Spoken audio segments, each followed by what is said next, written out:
Value zone hyper mart ఇప్పుడు మన అమీర్పేట్ లో ఈ సెప్టెంబర్ 18న గొప్ప ప్రారంభం.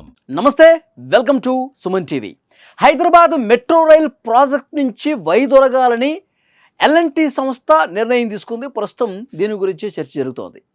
ఈ మేరకు ఎల్ఎన్టీ సంస్థ కేంద్ర రాష్ట్ర ప్రభుత్వాలకు ఒక లేఖ రాసింది. హైదరాబాద్ మెట్రోలో మొదటి దశ ప్రాజెక్టులో కంపెనీ ఎదుర్కొంటున్నటువంటి నష్టాలు, అప్పులు, దాని మీద పెరిగిన వడ్డీలు ఇవన్నీ కనిపిస్తున్నటువంటి నేపథ్యంలో ఇప్పుడు రెండో దశ ప్రాజెక్టులో తలెత్తే నిర్వహణపరమైనటువంటి సవాళ్లను కూడా ఆ లేఖలో ఎల్ఎన్టీ చాలా స్పష్టంగా పేర్కొంది. మేము నడిపే పరిస్థితుల్లో లేము, ఈ మెట్రో రైల్ని ఇంకా మేము ముందుకు తీసుకుపోయే పరిస్థితుల్లో లేము అని చెప్పి చాలా స్పష్టంగా కుండబద్దలు కొట్టినట్టు పేర్కొంది. ఈ సంస్థ దాదాపు 19,000 కోట్ల రూపాయల పెట్టుబడితో 72 కిలోమీటర్ల మెట్రో రైల్ నెట్వర్క్ మొదటి దశ అభివృద్ధి చేసింది. 35 సంవత్సరాల రాయితీ ఒప్పందం కింద 2017లో కార్యకలాపాలు ప్రారంభించిన విషయం తెలిసిందే. అయితే ప్రారంభం నుంచి కూడా హైదరాబాద్ మెట్రో నష్టాల్లోనే నడుస్తోంది. ఎల్ఎన్టీ సంస్థ అంచనా ప్రకారం ఇప్పటి వరకు ప్రాజెక్టుకు దాదాపు 6,000 కోట్ల రూపాయల నష్టాలు పోగయ్యాయి. కోవిడ్-19 మహమ్మారి సమయంలో మెట్రో సేవలు నిలిచిపోవడంతో నష్టాలు ఇంకా పెరిగాయని చెప్పాలి.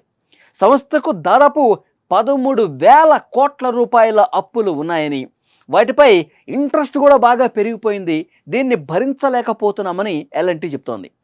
టికెట్ల ద్వారా వచ్చే ఆదాయం కావచ్చు, మాల్సు, ప్రకటనల ద్వారా వచ్చే ఆదాయం నిర్వహణ ఖర్చులకు మాత్రమే సరిపోతోంది. అప్పులు, వడ్డీలు చెల్లించడానికి ఏమాత్రం సరిపోవటం లేదు, మా వల్ల కావట్లేదు అని కూడా చెప్తోంది.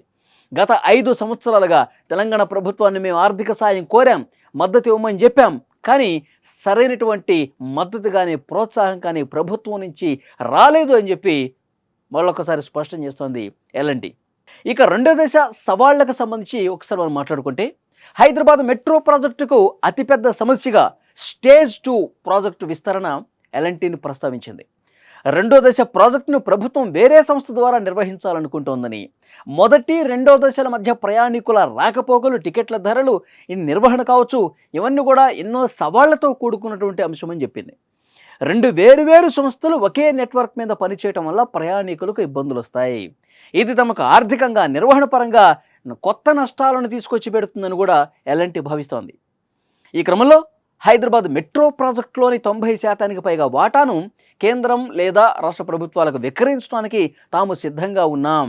6,000 కోట్ల రూపాయలు మాకు అప్పజెప్తే ఇక మా దారి మేము చూసుకుంటాం అని కూడా హైదరాబాద్ మెట్రో ఎల్ఎన్టీ సంస్థ చెప్తోంది. తద్వారా ప్రాజెక్టు మొత్తం బాధ్యతలను ప్రభుత్వమే తీసుకోవచ్చును కూడా ఒక సూచన చేసింది.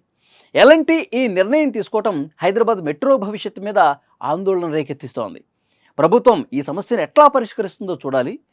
భవిష్యత్తు మీద దీని ప్రభావం తప్పకుండా ఉంటుందని నిపుణులు సైతం చెప్తున్నారు.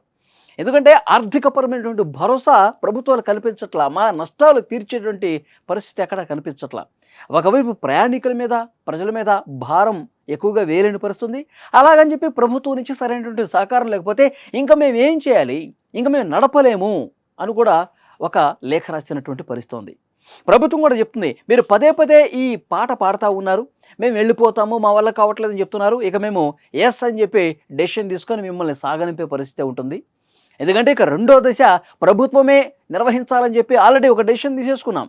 ఇక నుంచి మెట్రోని ప్రభుత్వమే నడుపుతుంది, ప్రభుత్వమే ఈ నిర్వహణ కూడా, కొత్త ప్రాజెక్టులు కూడా చూసుకుంటుందని చెప్పి చూచాయిగా ఒక సమాచారం పంపినటువంటి పరిస్థితి ఉంది. మెట్రో చెప్తుంది, సరే మీ మెట్రోని మీరు చూసుకోండి, కానీ మాకు ఇప్పటివరకు జరిగిన నష్టం, ఇక భవిష్యత్తులో లాభాల మాట ఇక మేము మర్చిపోవాలేమో అలాంటి పరిస్థితులు మాకు కనిపిస్తున్నాయి. కాబట్టి 6,000 కోట్ల రూపాయలు మాకు అప్పచెప్తే, మాకు ఇవ్వాల్సినవి ఇచ్చేస్తే మేము మెల్లగా ఈ మెట్రో ప్రాజెక్ట్ నుంచి వైదొలుగుతాము అని చాలా స్పష్టమైనటువంటి సంకేతం ఎల్ఎన్టీ నుంచి వచ్చినటువంటి పరిస్థితి ఉంది. అంటే ప్రభుత్వంలో హైదరాబాద్ మెట్రోకి సంబంధించి కొంత చర్చ జరిగింది. మిగతా రాష్ట్రాల్లో ఎలాంటి పరిస్థితి ఉంది, మిగతా రాష్ట్రాల్లో చాలా మెట్రో రైల్స్ని ఆయా రాష్ట్ర ప్రభుత్వాలు నిర్వహిస్తున్నాయి. చెన్నై కావచ్చు, సో బెంగళూరు కావచ్చు, కొన్ని లాభాల బాటలో కూడా నడుస్తున్నాయి. అలా మనం ఎందుకు చేయకూడదు అని ఒక ఆలోచన ప్రస్తుత ప్రభుత్వం చేస్తోంది. సో డెఫినెట్గా ఎల్ఎన్టీ వెళ్ళిపోయినా ప్రభుత్వమే నిర్వహించే విధంగా దానికి ఎలాంటి చర్యలు తీసుకోవాలో వాటి గురించి ఒక ఆలోచన చేయండి అని చెప్పి ముఖ్యమంత్రి రేవంత్ రెడ్డి గారు అధ్యక్షతన జరిగినటువంటి ఈ చర్చలో ఈ ప్రస్తావన వచ్చింది. సో చూద్దాం ఎల్ఎన్టీ నిజంగానే వెళ్ళిపోతుందా? ప్రభుత్వమే ఇక భవిష్యత్తులో మెట్రో అంతా ప్రభుత్వమే బాధ్యత తీసుకుంటుందన్నది కూడా కాలమే సమాధానం చెప్తుంది.